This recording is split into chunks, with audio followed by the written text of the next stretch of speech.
नमस्कार, आप देख रहे हैं न्यूज वन इंडिया। मैं हूं आपके साथ राजेश कुमार। यूपी सरकार में कृषि मंत्री सूर्य प्रताप शाही ने केंद्र सरकार के बजट पे क्या कुछ कहा, उन्हें सुनते हैं। आज एक बार फिर से तीसरी बार प्रधानमंत्री मोदी सरकार ने अपना बजट पेश किया। हमारे साथ बात करने के लिए खुद मौजूद हैं कृषि मंत्री सूर्य प्रताप शाही। सर, पहली आपकी प्रतिक्रिया इस बजट पे? देखिए, मोदी जी के तीसरी बार की सरकार का ये पहला बजट है। वो भारत को विकसित भारत बनाए जाने के संकल्प को पूरा करती है। इस बजट के भीतर गरीबों का, महिलाओं का, युवाओं का और किसानों का 4 सेक्टर को पूरी तरह से फोकस किया गया है, जिससे वह एक देश के भीतर आर्थिक विकास को ताकत मिल सकेगी और आम आदमी के जीवन के भीतर खुशहाली और समृद्धि कैसे बढ़ सके, उसका एक सुखमय जीवन हो सके, उस दृष्टि से मोदी जी की सरकार का यह पहला बजट जो है उसको संकेत करता है।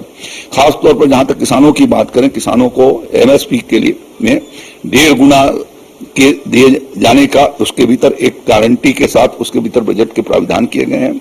इसके अलावा कृषि क्षेत्र के भीतर नई शोधों को बढ़ावा दिए जाने के लिए भी उसके भीतर व्यवस्था रखी है।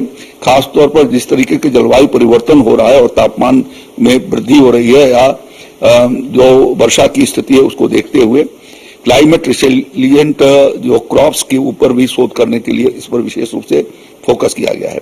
इसके अलावा प्राकृतिक खेती को भी बढ़ाए जाने की दृष्टि से नेचुरल फार्मिंग पर फोकस किया है कि वो प्रोडक्ट बनाए जाए और प्रोडक्ट की जांच के लिए 100 प्रयोगशालाओं को भी बनाए जाने की व्यवस्था उसके भीतर फूड प्रोसेसिंग विभाग के बारे को उसमें दिया गया है। तो इस तरीके से किसानों द्वारा उत्पादित जो प्राकृतिक खेती का उत्पाद है और उनके सर्टिफिकेशन के लिए भी अलग से सर्टिफिकेशन लैब भी बनाए जाने की उसके भीतर व्यवस्था किया है कि जिसके माध्यम से उनको सत्यापन भी हो सकेगा, उनकी जांच हो सकेगी और उसका फायदा यह होगा कि हमारे देश का ये कृषि आधारित उत्पाद जो है वो एक्सपोर्ट हो सकेंगे।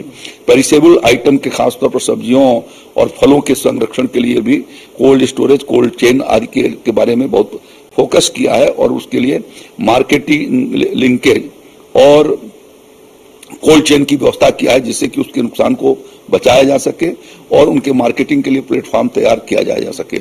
इसी प्रकार से डिजिटल क्रॉप सर्वे के माध्यम से पूरे उसको 400 जिलों में प्रभावी ढंग से लागू करने का, जिसका पायलट प्रोजेक्ट उत्तर प्रदेश में हम लोगों ने किया था, उस पर भारत सरकार ने अब इस अपने बजट के भीतर 400 जिलों के भीतर करने का घोषणा आज अपने बजट के भीतर आदरणीय वित्त मंत्री निर्मला रमण जी ने रखी है, जिसमें किसानों के 3 वर्षों के भीतर डिजिटल क्रॉप सर्वे के माध्यम से प्लेटफॉर्म खड़ा किया जाएगा।